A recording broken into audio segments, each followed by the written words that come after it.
ফাঁকি মারছি নাকি? কাজ করছি তো। তাকে দেখ, তোর হিরো ছোট মালিক এসছে। কাজ সব ঠিকঠাক চলছে তো? হ্যাঁ সব ঠিকঠাকই চলছে। বসো বাপ। কত গাড়ি গেল? 22 গাড়ি। এই চম্পা, আমার মুখে তুলে তুলে লেগে নাই তো? না না, ঠিক আছে। ওকে দেখলে কেমন জানি বুকের ভিতর ধুকপুক ধুকপুক করে ওঠে। ও এত সুন্দর কেন বলতো?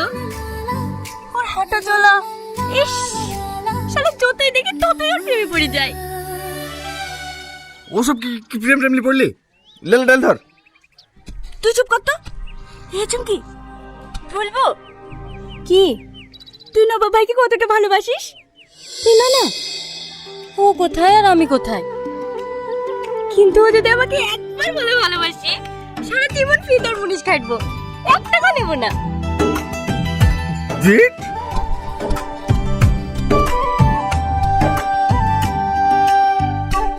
এই চম্পা, হ্যাঁ হ্যাঁ ভাই। এখানে আয়। তুই আয়।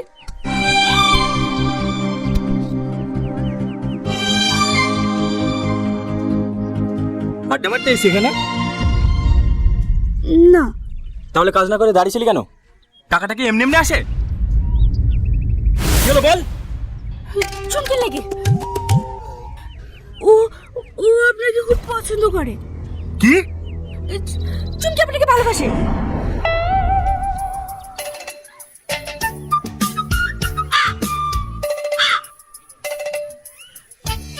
কোথায় দেখছিস?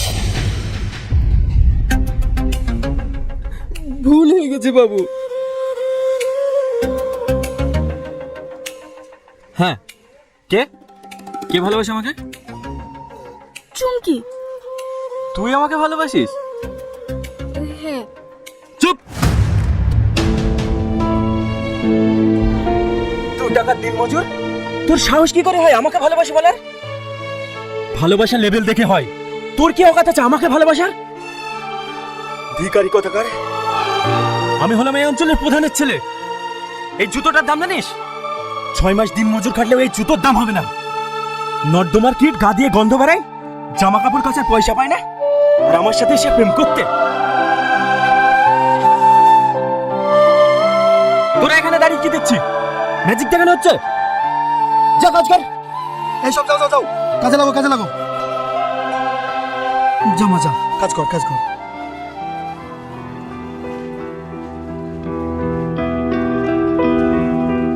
চেহারা দেখলে গা ঘিন যেত। চলে এসছে ভালোবাসতে।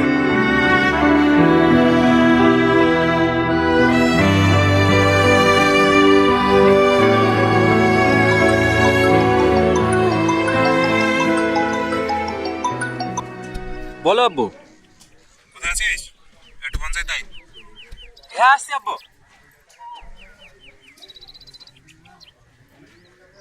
চাচা, আগে খান ভাটায় 10 গাড়ি ফেলবা, তারপর অন্য জায়গায় দিবা। ঠিক আছে বাপ।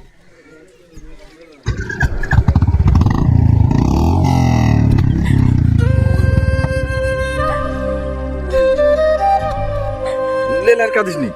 কাঁদলে আমার ভালো লাগে না। এই চম্পা, তোকে মুছে দে না। আমার ভুল হয়ে গেছে। আমি বুঝতে পারিনি ও এভাবে অপমান করবে।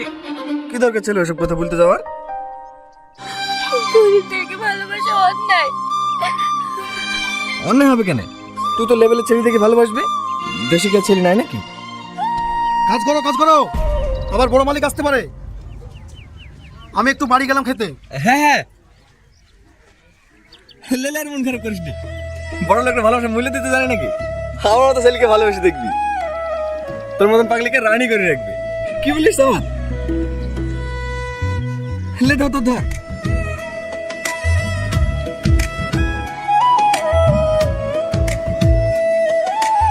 এলে চুমকি, তোকে অল্প করে দিয়েছি।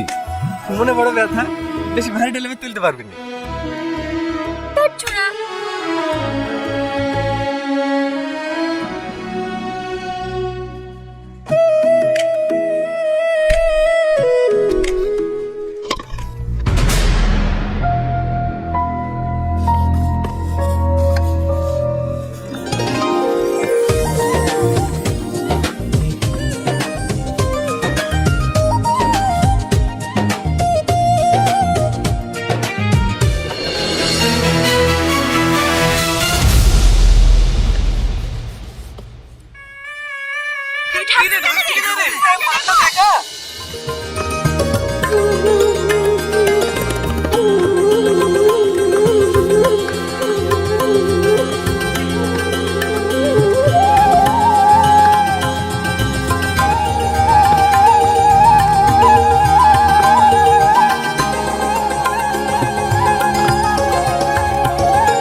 কোটিপতি, আমরা সবাই কোটিপতি, কোটিপতি ভাও।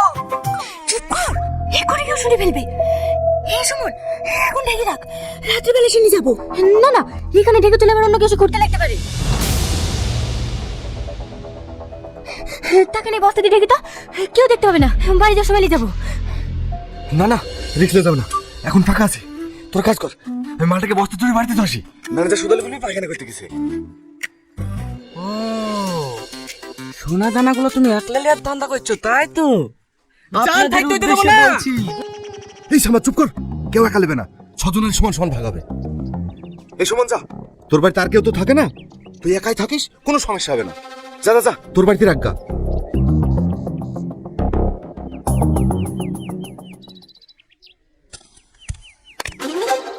আমি এতক্ষণ চুপচাপ ছিলাম, কিচ্ছু বলেনি। তুমি যে বালি যাবে না তার কি গ্যারান্টি আছে? দাও তোমার মোবাইলটা জমা দিয়ে দাও। এই শালো, ওর কাছে কোটি কোটি টাকার মাল আছে, তোর 5,000 টাকা ধরে মোবাইল দিতে ঘুরে আসবে? কোটি কোটি টাকার মাল আছে। এই চো চো চো, কাজ কর গা। এই সুমন তুই যা তো।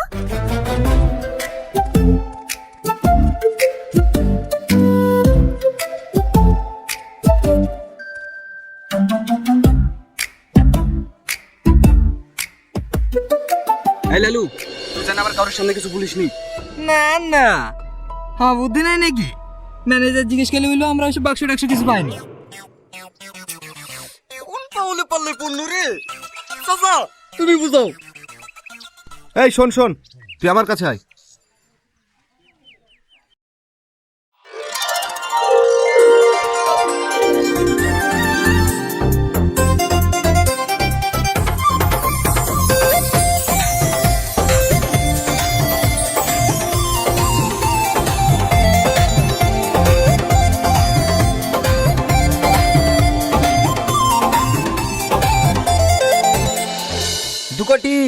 দু কোটি 20 লক্ষ,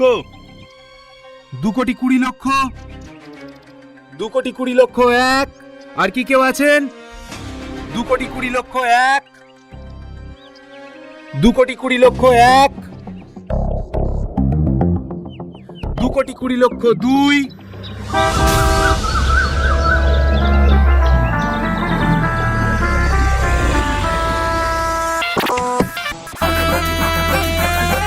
3 কোটি।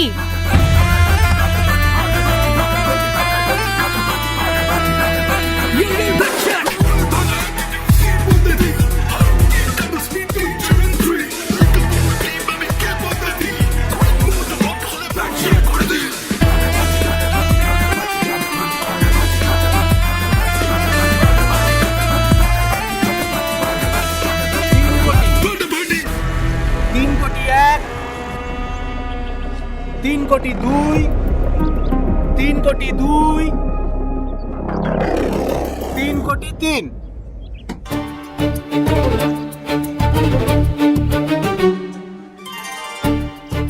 20টি ট্রাক্টর ও 3টে জেসিপি সহ আজ থেকে এই ভাটার মালিক চুমকি কারিগর। ম্যাডাম, আপনাকে এখানে একটা সই করতে হবে।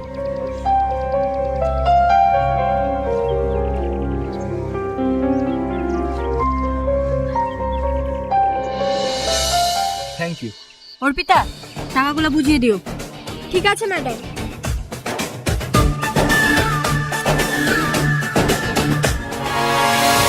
চুমকি, তুই এত টাকা কোথায় পেলি?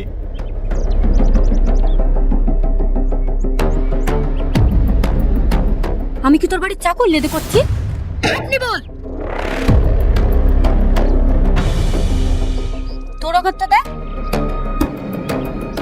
আর আমার অগত্যা দেখ, লেভেল দেখে কথা বল। আমি জানি তুমি আমার, সরি, আপনি আমার উপর রেগে আছেন।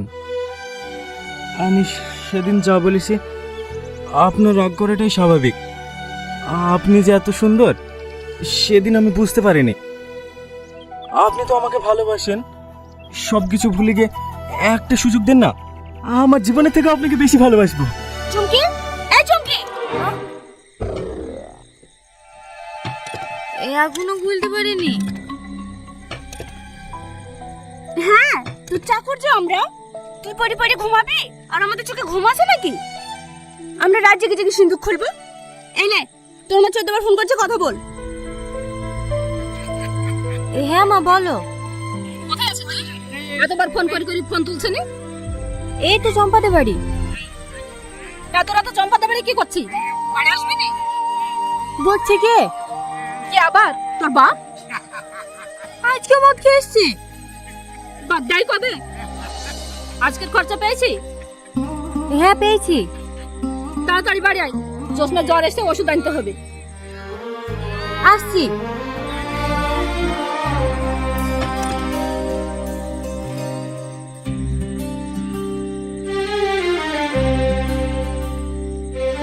আমি একটু বাড়ি গেল, বাক্সগুলো হয়ে গেলে আমাকে ফোন করবি। ঠিক আছে যা।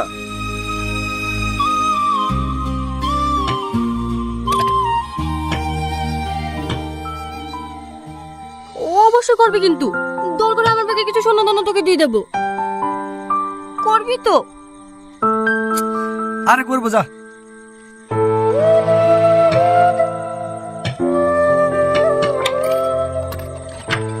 দুটো লাগিয়ে দে।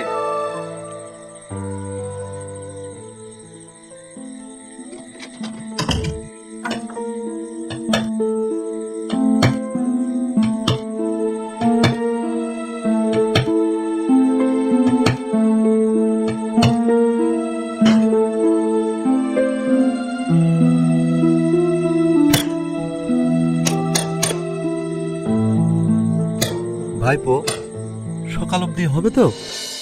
এলো তুমি খোলো। না না ঠিক আছে।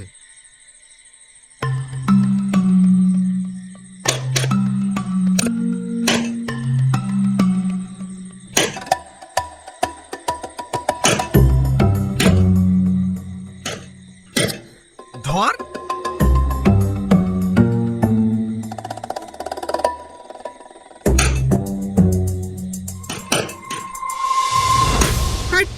আমরা ফালতু কাটছি, এতক্ষণ আমার মাথায় আসেনি। কাকার লেদে লেগে কেটে নিলেই তো হয়ে যায়। দাদার বাক্সদার কাকার সাথে আমার বিশাল মিল, লিগে লিগে কেটে দেবে। এই সমাজ ওকে বুঝো রে বুঝো, নাহলে কিন্তু তোমাকে মেয়ের মাথা মাথা মাটি ফেলবো। আমি কি বুদ্ধিটা খারাপ দিন নাকি চাচা? খারাপই তো দিছ, লেদেলি গেলে সবাই জেনে যাবে না। ও এইটা তো ভাবিনি। লেলে ভাঙ ভাঙ, তোর মাথায় মেলা বুদ্ধি। সুমন, খাবার টাবার কিছু নাই রে? থাকলে দে, সন্ধ্যাবেলা থেকে একবার খালি মুখে বসে তুলি। তোর মতন তো আমার আর বাপ মা বেশি নাই, রান্না করে একবার এসে খাবো। সন্ধ্যা থেকে তো আইলে পড়ে আছি, রান্না করবো কখন? এলে তুই বাক্সটা খোল, আমি ভাত চাপাচ্ছি। এই না না, ও আমার দ্বারাই হবে না, তুই খোল। এ চম্পা, ওদের বইমে মুড়ি রাখা আছে, মাখা তো।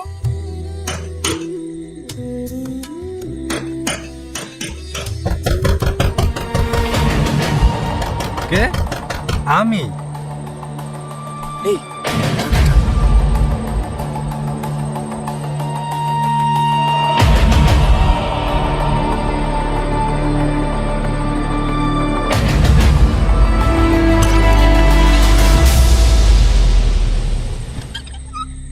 এত রাতে কি এত কাজ করছে?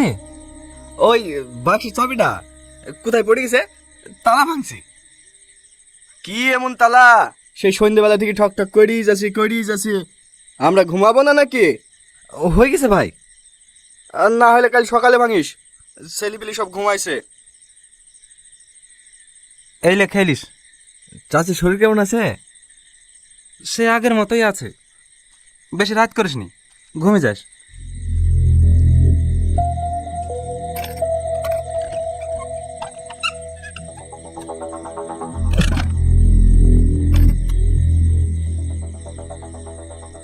হাজার বাক্স ভাঙা যাবে না। কেন? দেখতে পাচ্ছেন লোক চলে আসছে। ও ঠিক আছে। কিরে, এখানে ঘুমাবে নাকি? হ্যাঁ, আমরা চুরি করে, তুমি যে চুরি করলে চলে যাও। সামাদ, এই সন্দেহটা আমারও হয়েছে। ও অত যদি সন্দেহ হয় তোর বাড়িতে যা। মানুষকে বিশ্বাস করে না। না না, আমার তোমার উপরে বিশ্বাস আছে, ওর উপরে নাই। তোমার বাড়িতেই থাকুক। দেখো চাচা, তোমরা থাকলে আমার কোনো অসুবিধা নাই, কিন্তু একটাই ঘর, ছেলে মেয়ে একসাথে। না না ঠিক আছে, আমাদের তোর উপর বিশ্বাস আছে। এই চ চ চ, ভোরবেলা উঠে আবার সবাই চলে আসবো।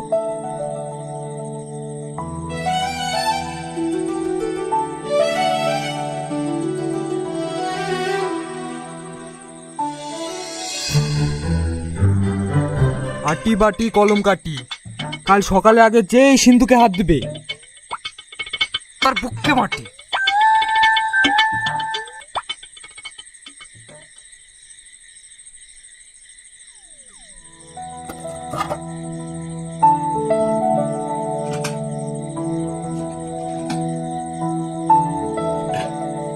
আবার কি হলো? ভাই, অনেক স্বপ্ন দেখে ফেলেছি ভাই। আমার স্বপ্ন তোর হাতে তুলে দিলাম, ভেঙে দিসনি। চিন্তা করিস নি, স্বপ্ন আমিও দেখেছি। আমার স্বপ্ন যদি সত্যি হয় তোদেরও হবে। ভেতর থেকে দরজাটা ভালো করে আটকে দিস।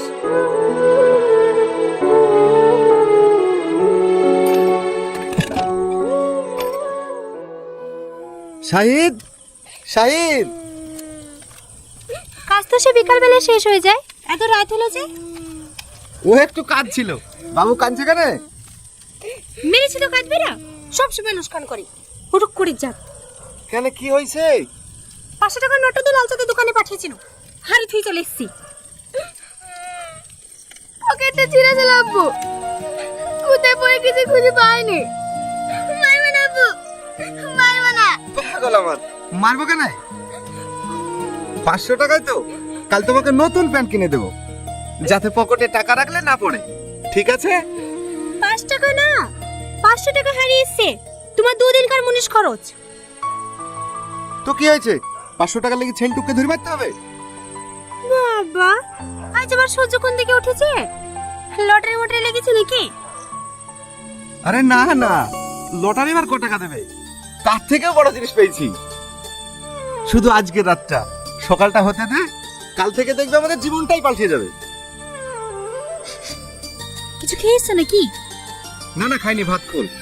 কয়েক মাস আগের কথা। সেদিন প্রবল ঠান্ডা হওয়ায় গায়ে জ্যাকেট পরে বিকেলে বই কিনতে আনন্দ কিল্লায় গিয়েছিলাম। শীতের মধ্যে টুপটাপ টুপটাপ করে অল্প অল্প বৃষ্টি হচ্ছে। সেই বৃষ্টিতে ঠান্ডা আরও বেশি বেড়ে গেল। কিছুটা হাত কাঁপা নিয়ে বই কিনে শেষ করলাম। আনন্দ কিল্লায় এদিকে জিএম সেন হলে আমার এক পুরনো বন্ধু থাকে।